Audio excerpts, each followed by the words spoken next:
Eu ouvi dizer que nessa masmorra aqui tem bastante tesouro, e eu tô torcendo pra achar algo e poder finalmente ficar rico. Ué, o cara tá me copiando? Se roubar meu tesouro eu te quebro, hein? Me dá um segundo.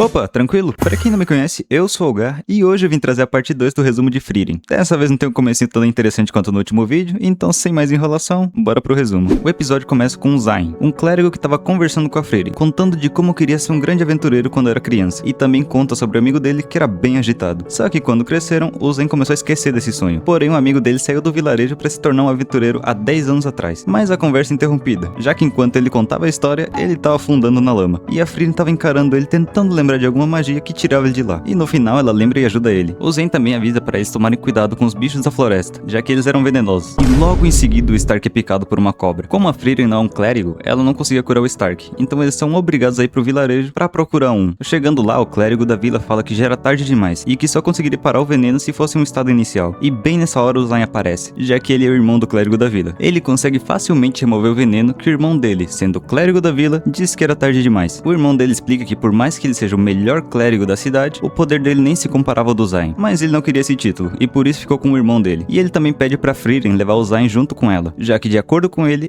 só precisava de alguma coisa que fizesse ele voltar a querer ser um aventureiro. Na estalagem, a Frieren fica meio relutante em chamar ele, mas o Stark mete o louco e vai chamar ele, que tava em um bar ali perto. E olha que ele é um clérigo. O Zain se recusa e diz pro Stark apostar com ele. Se o Stark ganhasse, ele se juntava ao grupo. Conclusão, o chefe da vila ganha a aposta e leva todas as coisas do Stark e do Zain. É o famoso tigrinho. A Frieren até tenta convencer o Zain, que nem o Himmel convenceu ela há muito tempo. Só que não adianta, eles até ficam enchendo o saco dele por dias, e nada. Até que o irmão dele fica bravo e dá uma lapada nele. Calma que tem contexto. Isso foi porque o irmão criou o Zain sozinho, já que eles perderam os pais cedo. Então ele não queria abandonar o irmão, que dá um tapa nele e diz pra ele não desperdiçar o futuro dele naquela vila pequena. E depois de uma conversa, o Zain finalmente aceita ir. Um tempo depois eles chegam em uma cidade, e a Fern fica brava já que o Stark esqueceu de comprar o presente de aniversário pra ela. Então o Zain conversa com os dois, que fazem as pazes e saem pra comprar um presente, onde o Stark escolhe um bracelete. E enquanto viajava em uma carroça, a Frieren vê que tinha uma Lotus dupla no bracelete da Fern, e diz que ganhou um anel do Himmel com o mesmo símbolo. Mas quando ela vai mostrar, um pássaro do tamanho da mãe do Renan, um pássaro bem grande, pega a carroça e começa a voar com ela, fazendo a Frieren pular da carroça e acabar com o bicho. E mesmo assim a carroça ficou toda acabada, forçando eles a ficarem uns dias arrumando. E o Zain também fala pro Stark que a Lotus dupla na linguagem das flores significa amor eterno. Dias depois, quando a carroça fica pronta, a Fern vai chamar a Frieren pra eles irem embora, e a gente descobre que o anel que ela ganhou tinha se perdido na queda. E por uma extrema conveniência do roteiro, o cara que dirigia a carroça fala que as pessoas da vila dele perdiam coisas o tempo todo. Pelo visto foi naquela vila que nasceu o Alzheimer. E por conta disso, eles desenvolveram uma magia pra achar as coisas, facilitando a Frieren encontrar o anel. Onde logo em seguida o anime mostra o Himmel comprando o anel pra Frieren, e eles tendo um pseudo casamento, em uma cena bem bonita. E dá pra falar que a Frieren é viúva. Continuando viagem, eles chegam em um vilarejo onde geral tava dormindo. Esse vilarejo, também conhecido como Bahia, pelo amor de Deus, é piada, não me cancela. Na real, o vilarejo tava sendo alvo da maldição de um monstro que tava ali perto. E por ser um clérigo, o Zain, além de ser mais resistente à maldição, ele também conseguia acordar as pessoas, mas só por 5 segundos, o que não ajudava muito. A Frieren até pensa em meter o pé dali, mas a Fern convence ela a ajudar. O Stark é o primeiro a cair com a maldição, e depois de um tempo, a Fern também acaba dormindo. E por último, a Frieren, deixando o Zain sozinho contra o monstro que tinha acabado de aparecer. Ele até tenta lutar, mas não era muito forte, então ele decide apostar tudo na Frieren. Por mais que não desse pra explicar a situação pra ela em menos de 5 segundos, ele acorda ela e mal explica as coisas, e a Frieren já entende e acaba com o monstro, mostrando que ela era uma maga muito forte, coisa que a gente já sabia na real, né? Depois disso eles continuam o caminho, até uma carruagem parar e um cara começar a falar com o Stark, levando eles até o castelo dele e explicando um plano. Acontece que ele era um rei, e o filho dele tinha morrido em uma guerra há pouco tempo, mas antes de morrer, o filho dele pediu pro pai achar alguém pra substituir ele em um evento que ia acontecer, pra ninguém perceber que o reino tinha perdido muitos soldados e até o herdeiro do trono. E o filho desse cara era idêntico ao Stark,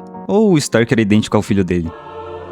Agora eu buguei. O rei oferece uma boa quantidade de dinheiro pra eles em troca dessa missão. E por eles estarem quase pedindo comida na rua, o Stark aceita. Então ele passa bastante tempo aprendendo como se comportar como um príncipe e até o estilo de luta da família real. O Stark até conhece o filho mais novo do rei, que é agora o novo herdeiro. E ele se enxerga na criança, já que assim como ela, ele também treinava muito quando era pequeno. Porém, o pai dele não o reconhecia. Diferente desse rei, que diz que o filho vai ser um grande guerreiro um dia. Como o evento que ia acontecer era uma festa, a Fern é obrigada a se comportar como uma realeza, já que não fazia sentido o príncipe não ter uma companhia na festa. O evento acontece, eles dançam junto e no final eles pegam um pagamento e vão embora. Então eles chegam até uma pequena vila, onde tinha um anão que protegeu o local e era amigo da Frieren. Ela aproveita pra passar um tempo lá e conversar bastante com o anão, que até treina o Stark. Esse moleque tá recebendo bastante treinamento, o bicho vai ficar forte por uma desgraça. Aquela era uma vila bem pequena e ninguém sabia por que o anão protegia a vila há tanto tempo, sendo que ele podia ter sido um aventureiro bem famoso por ser muito forte. Mas a verdade é que a mulher dele morreu há muito tempo e ela amava muito a vila, então ele prometeu que protegeria o que ela tanto amou. O tempo passa e chega a hora deles continuarem viajando. Eles se despedem e chegam em uma cidade, onde o Zain sai perguntando sobre o amigo dele. Afinal, ele só aceitou viajar com a Frieren pra encontrar o amigo de infância. E depois de fazer um monte de trabalho pra uma velha, que era a pessoa mais próxima do amigo dele quando ele tava naquela cidade, eles descobrem que ele tinha ido pra outra cidade, mas que ficava no caminho contrário de Aurioli, o destino da Frieren. Então, triste por ter que escolher, ele decide ir atrás do amigo dele. Sim, o Zain não vai mais acompanhar eles. Triste, já que era um personagem bem da hora e além do alívio cômico, ele também ajudava bastante o grupo. Eu tinha esquecido de contar antes, mas pra passar do norte e ir em direção a Aurioli, você precisa ser um mago de primeira classe. E pra isso você tem que fazer a prova que eu falei no primeiro vídeo. Assim começando o arco do exame dos magos de primeira classe.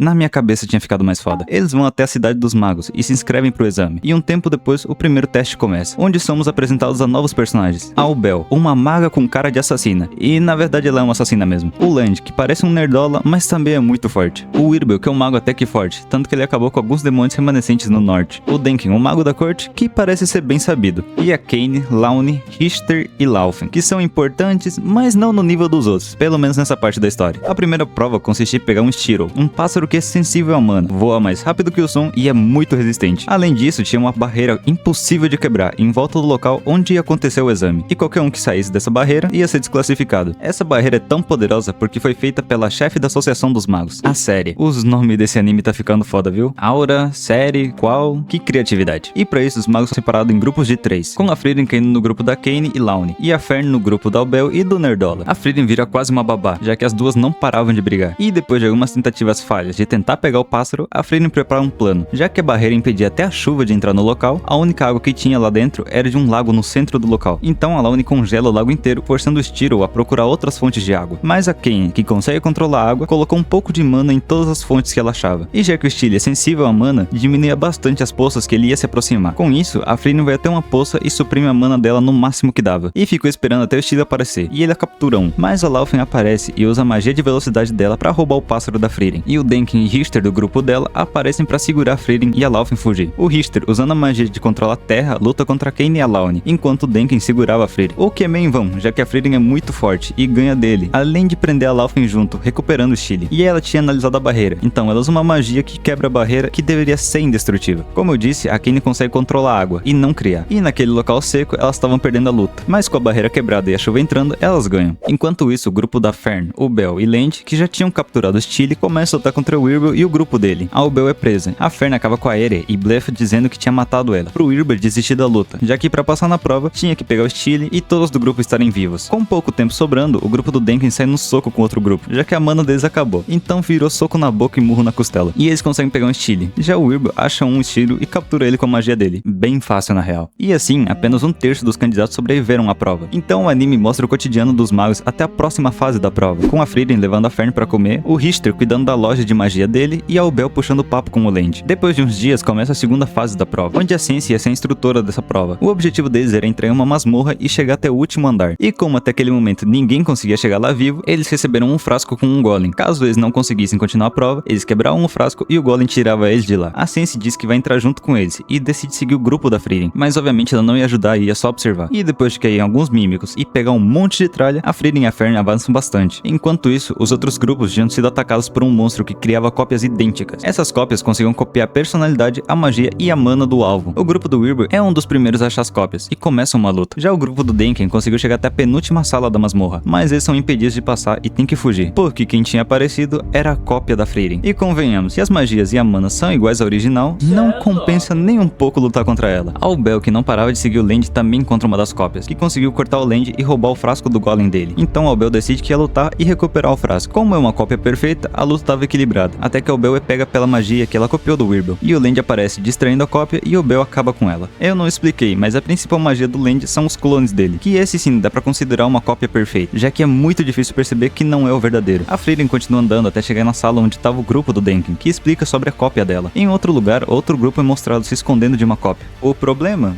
O problema é que era a cópia da Sense, que é absurdamente forte, conseguindo acertar uma maga, forçando ela a usar um golem, e um tempo depois outro mago, que a gente não sabe se sobreviveu. E olha que a Sense falou que esse ia ser um teste simples, já que ela era pacifista. Então eles criam um plano, onde a Frieren ia lutar contra o clone e a Fern ia se esconder e atirar no momento certo, já que quando a Frieren usa magia, ela para de perceber a mana dos outros por 1 milésimo. E pela cópia ser igual, ela também tem esse problema. Elas entram e a luta começa. Pois é, a Frieren é tão forte que o boss final da temporada é ela mesma. Enquanto isso, o resto dos magos ia parar as outras cópias, para que elas não se juntassem e encurralassem eles. E eles conseguem derrotar algumas sem dificuldade, até o problema chegar, com o Richter e a Laune se deparando com a cópia da Sense, que quase mata eles, forçando o uso dos golems. Nesse momento, o Denken chega no local, mas ele sabia que não ia conseguir ganhar essa luta, até que o Bell e o Land aparecem. E ela apenas pergunta se precisar derrotar a cópia para passar no teste. O Denken apenas diz que sim, e a Sense conta o passado do Bell. Há um tempo atrás, ela fez a prova para mago de segundo nível, e um dos testes era fazer um mago de primeiro nível dar um passo para trás, já que ele estava usando um manto que tinha tanta magia defensiva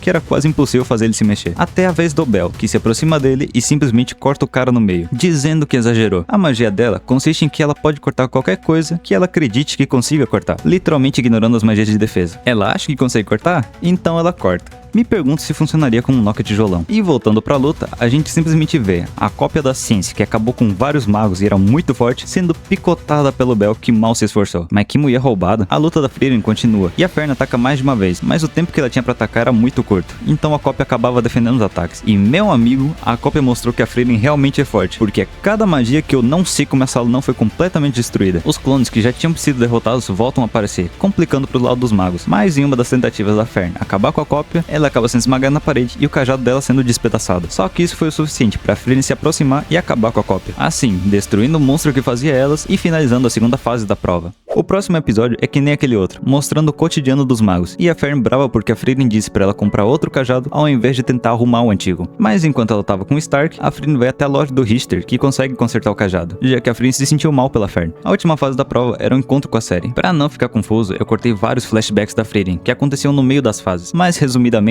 a série foi a mestra da Flame e a Flame foi a mestra da Frieren. E a série nunca gostou da Frieren, porque ela esperava que a Frieren se tornasse uma grande maga. Mas ela não alcançou as expectativas, até porque ela não se importava muito e ficava indo atrás de magia desnecessária. O objetivo das entrevistas era testar os magos para ver se eles conseguiriam ser de primeiro nível, não tendo medo da série ou demonstrando que tinha um futuro, ou apenas concordando com a mentalidade dela, como foi o caso do Wirbel, que passou desse jeito. Já no caso da Frieren, ela foi reprovada, mas por capricho da série mesmo, porque a Frieren não se importa muito com o título. Resumindo as outras entrevistas, a Bell passou logo de cara, já que ela entrou pensando que conseguiria cortar a série, ou seja, ela não teve medo, e se duvidar ela realmente conseguia cortar. O Denken passou, porque ele pensou como poderia ganhar dela, também mostrando que não tinha medo. O Land passou pela ousadia, já que esse vagabundo nunca saiu de casa. Todas as vezes que a gente viu ele, era literalmente um clone. Já a Fern passou porque conseguiu ver uma instabilidade minúscula na mana da série, que ninguém conseguia ver direito, porque mesmo com uma mana gigante, ela ainda estava suprimindo a mana dela. Só que muito bem, que nem a Frieren. Com o fim da prova, eles se despedem e continuam viagem, assim finalizando a primeira temporada de Soul Soul no Frieren.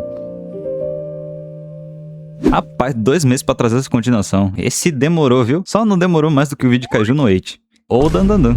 Vamos mudar de assunto. Eu acho que Frieren não é um anime pra todo mundo. Talvez pela velocidade da história, já que ele se desenrola bem devagar. Mas eu gostei, por mais que algumas partes eu achei meio arrastado. E eu ainda tô esperando um episódio que o Stark vai protagonizar. Além daquele que ele luta contra o dragão e com os demônios, a gente não vê muito ele em ação. Mas enfim, se você gostou, deixa o like e comenta abacate. Só pelo engajamento mesmo. Ou comenta um anime pra eu fazer o resumo. Valeu por assistir até aqui e falou. Problema resolvido. Ninguém mandou tentar roubar meu tesouro. Agora que eu parei pra pensar, eu esqueci o caminho pra sair daqui.